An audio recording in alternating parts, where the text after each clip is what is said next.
The iOS ecosystem, phones and tablets. Certainly this applies to Android as well, but I'm going to call out Apple here. The iPhone, the app, and the iPad have set a completely new bar on the ease of use of computing technology, on the discovery of content, the interaction of content, the interaction of applications, far, far beyond what any of us had imagined. If you would have said 5 years ago, there's going to be a computing device that you can give to a baby, and the baby's going to know how to use it, and they're going to know how to play with it and enjoy it, you would have thought, you know, you're smoking crack. It would have been inconceivable.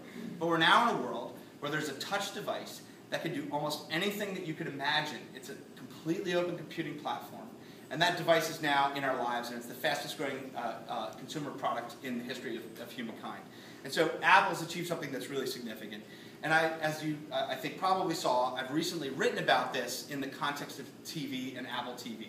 And it's our belief that Apple has already put in place the secret weapons, if it were, as it were, for the living room. And this isn't about what's the next Apple TV, is Apple going to have a TV? It's about what's here today, what's here and now. And what's here today and what's here and now is a number of things. The first is Apple TV, this $99 product that's available today, that's growing very, very fast, is an incredibly easy-to-use experience. It's a great experience for taking advantage of two things: the iTunes ecosystem and everything that's on your phone and your tablet. And that's already here today. It's easy to use. The second is a technology that Apple put into place quite a while ago, but really amplified in iOS 5, which is in most phones and tablets these days, which allows you to take the content and the applications and the user interaction that's on your phone and your tablet and project that onto your TV, and to make that work in a dual screen manner so you can interact and use that. That's what I'm doing right this second. Apple has an app called Keynote. The Keynote app is an AirPlay-enabled dual screen application. You're looking at it on the Apple TV. This is the content. The interactive application is here. This is a dual screen app. They happen to build one like that. They have fairly good proprietary knowledge of the capabilities of their platform, obviously. And the AirPlay technology is what's enabling that. So this other concept, which is a really, really core concept, is the concept of dual screen apps.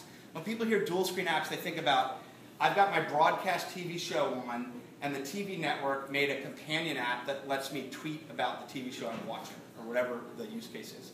That's not what I'm talking about. Dual screen apps are about creating an application that simultaneously renders on the TV set and the device, the iPad or the iPhone, and where they interact and you use them together. And so dual screen apps is something that Apple put into the operating system and made possible. It's not broadly talked about, it's not broadly used, but it's an infrastructure that's there today. And so right now and today, it's possible for these phones and tablets to launch these kinds of interactive applications. So this is a real shift, and it's a paradigm shift in how people think about the apps that they're building. When I build an app for an iPhone, or I build an app for a tablet, I need to be thinking about what's the context of the user. Are they interacting with that app on the big screen and my tablet? Are they interacting with it just on the tablet? And this is all, again, possibilities that are here today. And so we move to a world where the TV set is where information, not just video, any information that you would consume on a website. Grandma checking her account balance on the Bank of America site. She might have the Bank of America app here and her account balance and account history there because she likes to read on that screen better than this screen. It could be Angry Birds played socially with multiple users on their iPhones, rendering out the game collectively on the TV set. It could be anything you can imagine where there's multiple screens involved. And so that